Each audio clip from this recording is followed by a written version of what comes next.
কাসিম ভাই কি হয়েছে দারোগা সাহেব? তুই কি এসপি ডিসি না মন্ত্রী মিনিস্টার নাকি হুজুর কেবলা কোনটা তুই? আরে এই বেটা খানের কাছে জমি বিক্রি করে টাকা নিছে আর এখন অস্বীকার করতেছে। এই দেখ দেখ এই দেখ টিপসই। বিশ্বাস করে করি আমি জমি বেশি নাই। আমার মেয়ের অসুখের চিকিৎসার জন্য 6 মাসের লেগে খান সাহেবের কাছে টিপসই দিয়ে 5,000 টাকা দিয়েছিলাম। 6 মাস পার হইতে এখন 7 দিন বাকি। খান সাহেব মিথ্যা কথা কইতেছে, আমি শুধু সাদা কাগজে টিপসই দিছি। তোর এত বড় বুকের সাইজ যে আমাকে মিথ্যাবাদী বলিস?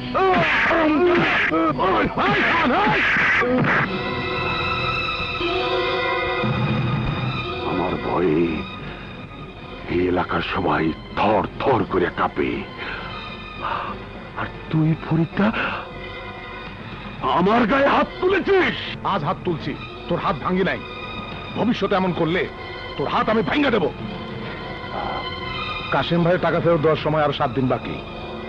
ওর টাকা আমি দেব, কিন্তু ভবিষ্যতে কাউরে ভিটে ছাড়া করার চেষ্টা করলে, আজ তো ধাক্কা দিছি, পরে লাথি দেব।